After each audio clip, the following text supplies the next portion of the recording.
Hello friends, नमस्कार। आप सभी का स्वागत है एक बार फिर से हमारे चैनल में। और मैं अंशुमान पटेल आपके लिए आज मैं फॉर्म 17C भरने के तरीक़ों को लेकर आया हूं। जैसा कि आप अपने स्क्रीन पर देख रहे हैं कि इसके द्वारा आपको सबसे पहले जो मिलेगा, जो प्राप्त होगा, वह यह कि रिकॉर्ड किए गए मतों का लेखा, पेपर सील लेखा इसमें भरना है, यानी ये 2 चीज़ भरना है। और यह खुला लिफाफा के साथ जाता है, अर्थात जब आप ईवीएम को जमा करने जाते हैं आरओ के पास, तो उस स्थान पर सबसे पहले यह पत्र आपको दिखाना होता है। तो दोस्तों, आइए हम लोग अपना वीडियो शुरू करते हैं। इससे पहले मैं आपसे कहना चाहूँगा कि सबसे पहले हमारे चैनल को सब्सक्राइब कर दें और बगल में घंटी का बटन है उसे भी क्लिक कर दें और ऑल सेलेक्ट कर दें, ताकि जैसे ही मैं कोई नया वीडियो आपको डालता हूँ आप तुरंत उस वीडियो को प्राप्त करते हैं और उससे संबंधित जो भी नोटिफिकेशन तक वो आपको मिलता है आप उसको देखेंगे, आप जानकारी लेंगे। तो दोस्तों, जैसा कि आप लोग अपने स्क्रीन पर देख पा रहे हैं, यह है पत्र यानी अनुलग्नक 11 और यह अध्याय 29 पैरा 29.1.4 और रूप पत्र 17 गौ है, जिसे 17C भी कहा जाता है।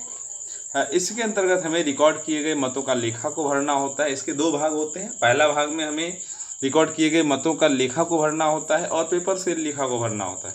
और इसके दूसरे भाग प्रिजाइडिंग के द्वारा नहीं भरा जाता है, उनको हम लोग देखते हैं कि जो मतगणना अधिकारी होते हैं उनके द्वारा भरा जाता है।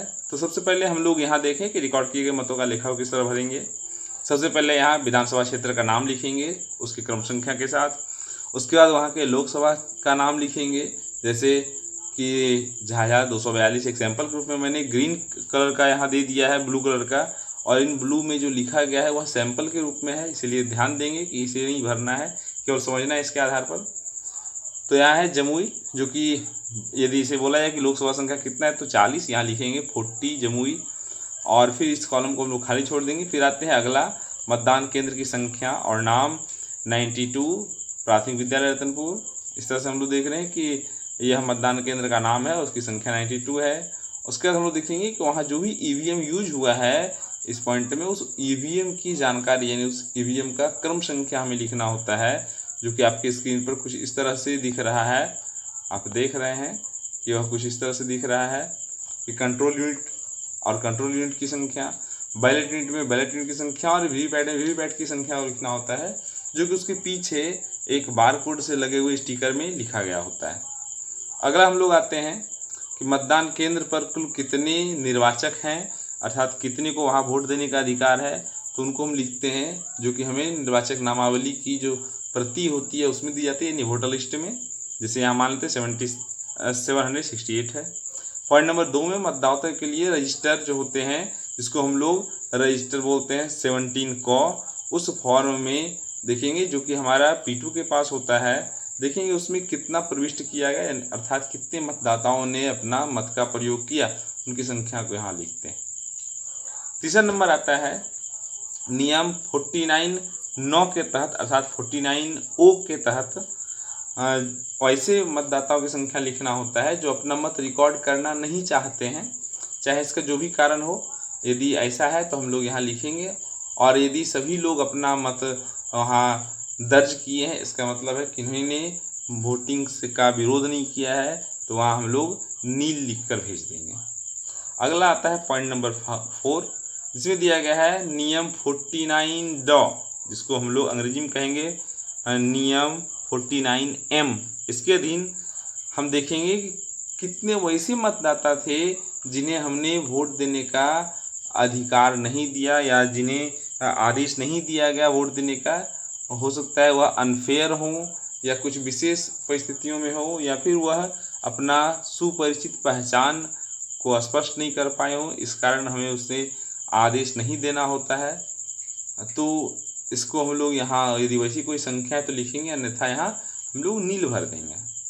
और अगला जो पॉइंट नंबर 5 है, आप देख रहे हैं नियम 49(ड) को घ, अर्थात इसको हम लोग बोलेंगे नियम 49(MAD). इसके अधीन हम लोग देखेंगे कितने ने अपने परीक्षण मत दिए, अर्थात कभी ऐसी परिस्थिति आती है कि कोई व्यक्ति हमें शिकायत करता है कि मैंने अपना मत अमुक प्रत्याशी को दिया, परंतु वीवीपैट का जो स्लिप कटा है वह अमुक प्रत्याशी को न कटकर उसके स्थान पर किसी दूसरे प्रत्याशी का कटा है, तो ऐसी परिस्थिति में प्रिजाइडिंग और वहाँ मौजूद पुलिस अधिकारी सभी वोटिंग कंपार्टमेंट में उस व्यक्ति के साथ जाते हैं और दूसरी बार वोटिंग को उसको देने कहते हैं वोट, और वह वोट परीक्षण मत कहलाता है। यदि सही होता है तो उसे हम लोग नोट कर लेते हैं और उसे परीक्षण मत के नाम से जाना जाता है।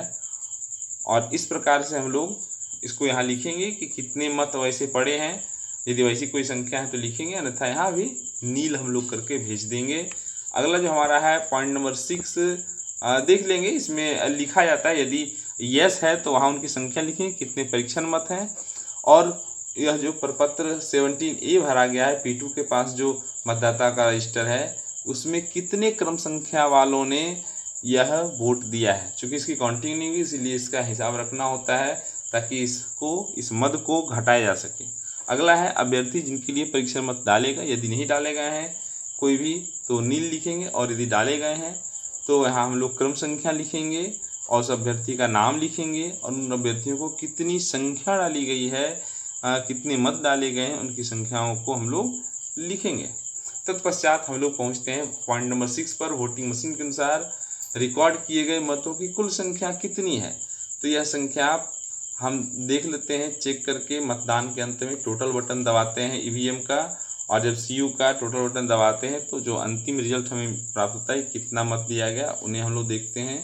यदि यह संख्या क्रम संख्या 2 में 3 और उसमें 4 को घटाने से प्राप्त हो जाता है, और यदि जो हम लोग पीछे देख चुके हैं ऑलरेडी क्रम संख्या 2, क्रम संख्या 3 और क्रम संख्या 4, तो 2 में इस प्रकार से देखिए जहां आपका कर्सर दिखा रहा है कि पॉइंट 2, 3 और 4, यानी 2 में घटाना है 3 और जो शेष बचा उसमें फिर घटाना है 4। और यदि यह संख्या यहाँ से मैच करता है तो हम लोग लिखेंगे यहाँ हाँ, जो कि आप देख पा रहे हैं यहाँ नहीं दिखा रहा है, जो कि आपको एक मैग्नीफाइंग बॉक्स में दिखाया जा रहा है। यदि यह नहीं लिखा हुआ है तो आप समझ लीजिए कि कहीं कहीं कोई गड़बड़ी हुई है और आपको सुधार करने की आवश्यकता है, आपने कहीं मिस्टेक किया है किसी काउंटिंग में। तो यहाँ यदि हाँ है तो आपका सब कुछ सही हो रहा है और फिर आप जो है आगे बढ़ सकते हैं, अगले पॉइंट को बढ़ सकते हैं। तो ध्यान रहे दोस्तों, जब तक ये हाँ नहीं हो तब तक हम अर्थात 6 नंबर 2 घटाव 3 घटाव 4 से जब तक मैच नहीं करता हो तब तक हमें इनको नहीं यहाँ कुछ दिखाना है, मतलब क्लियर करना है। और जब हाँ हो जाए तो हम फिर इसको क्लियर कर सकते हैं। और अगला पॉइंट आता है हमारा पॉइंट नंबर 8 है, जिसमें लिखा गया है कि उन मतदाताओं की संख्या जिन्हें टेंडर वोट दिए गए नियम 49 तो के तहत। ध्यान देंगे यहाँ हम लोग को दिया गया है 49P के तहत जो हम लोग टेंडर वोट के लिए पेपर जारी करते हैं उनका डिटेल्स लिखना है। यदि है तो संख्या लिखेंगे और संख्या लिखने के बाद नीचे डिटेल्स देंगे। पॉइंट नंबर 9 में देखिए यह डिटेल्स किस प्रकार से दिया जा रहा है। तो हम लोग ध्यान से देख रहे हैं कि प्रयोग के लिए कितना प्राप्त हुआ था। तो कुल 20 हमें मिलते हैं टेंडर वोट बैलेट पेपर, और उनकी क्रम संख्या कहाँ से कहाँ तक होती है उसको लिखना होता है। निर्वाचक को कितने जारी किए गए, यदि जारी किए गए तो उनका क्रमांक पीछे से होता है, यानी सबसे अंतिम सबसे पहले व्यक्ति को जारी किया जाता है। तत्पश्चात यदि 20 व्यक्ति है तो 1 नंबर तक हम लोग पहुँचेंगे, 20, 19, 18 ऐसे करके। अगला आता है कि कौन सा अप्रयुक्त रहा। तो जनरली ये हम लोग देखते हैं कि ख नंबर नील जाता है, तो जितने हमारे यहाँ होते हैं प्रयोग के लिए प्राप्त उसमें अप्रयुक्त या वापस कर दिए जाते हैं। और अगला जो हमारा हिस्सा होता है वह है पेपर सील का लेखा, इसमें क्रम संख्यांक लिखते हैं। अच्छा, दाहिने साइड में इसका मतदान अभिकर्ता का हस्ताक्षर होता है, जो कि कई मतदान अभिकर्ताओं के द्वारा वहाँ हस्ताक्षर किया जाता है। और यहाँ हम लोग देखेंगे इस तरह से कॉलम होते हैं। पहला नंबर है प्रदाय की गई पेपर सील, कुल कितने पेपर सील दिए गए हैं, ये कुल संख्या 3 होती है। कहाँ से कहाँ तक उनका क्रमांक संख्या उस पर लिखा होता है जो यहाँ लिख देंगे हम लोग। और फिर 2 नंबर है प्रयुक्त की गई पेपर सील जो यूज किए हैं, मान लेते हैं हमने एक यूज किया जिसका क्रमांक यह था तो यहाँ लिख दिया हमने। तीसरा नंबर है कि फिर से रिटर्निंग ऑफिसर को हमने कितना वापस किया। यदि हमने एक यूज किया है सक्सेसफुली और 2 हमारा शेष बच गया है तो वो 2 लिखेंगे और दोनों का क्रमांक यहाँ लिख देंगे कहाँ से कहाँ तक। और कभी कभी ऐसी परिस्थितियाँ आती हैं कि हम वापस नहीं कर पाते हैं क्योंकि 2 यूज करने में फट जाते हैं, बर्बाद हो जाते हैं, तो उन्हें हम लोग लिखेंगे कि यह जो है क्षतिग्रस्त हो गया और पॉइंट नंबर 4 को भरेंगे। और यदि कुछ नहीं है तो यहाँ नील भरेंगे, लेकिन कुछ है, कुछ ऐसे हैं जो फट चुके हैं तो उनका नंबर हम लोग यहाँ नोट कर देंगे। और दोस्तों हम राइट साइड में देखते जा रहे हैं एक क्रम से, हालांकि यहाँ क्रम से नहीं दिया गया है, थोड़ा सा डिस्ट्रैक्ट हो गया है, तो क्रम से यहाँ हम लोग देखेंगे पोलिंग एजेंट का हस्ताक्षर होता है, जिनकी कुल संख्या 6 यहाँ लिखी गई है और 6 ही सामान्यतः रहती है आपके फॉर्म 17C में। हम लोग देखेंगे यहाँ फिर तिथि लिखना होता है, मतदान की तिथि, मतदान का स्थान, कहाँ आप मतदान करवा रहे हैं, और फिर पीठासीन पदाधिकारी अपना हस्ताक्षर बनाएंगे यहाँ। और उसके पश्चात नीचे मतदान केंद्र की संख्या और मतदान केंद्र का नाम भी लिख सकते हैं। मुख्य रूप से संख्या लिखते हैं तो नाम लिखना आसान है और लिखना चाहिए। और हम लोग इसके बाद आते हैं इसके दूसरे भाग पर, जिसमें हमें कुछ नहीं भरना है क्योंकि यह मतगणना का परिणाम है और यह मतगणना अधिकारी के द्वारा, मतगणना सुपरवाइजर के द्वारा भरा जाता है। तो हम लोग एक झलक देख रहे हैं, स्क्रॉल करके देखिए यहाँ साइन दिया गया मतगणना सुपरवाइजर के हस्ताक्षर, तो इनके द्वारा भरा जाएगा। और जो मतगणना भी करता है उनके द्वारा, तो हम लोग ध्यान देंगे इसे नहीं भरना है और इसे आरओ को ठीक उसी प्रकार से वापस लौटा देना है। तो दोस्तों आशा करते हैं कि इस वीडियो के द्वारा आप जो हैं संपूर्ण रूप से और अच्छी तरह से पता कर लिए होंगे कि किस प्रकार से भरा जा सकता है फॉर्म 17 ग अर्थात 17C।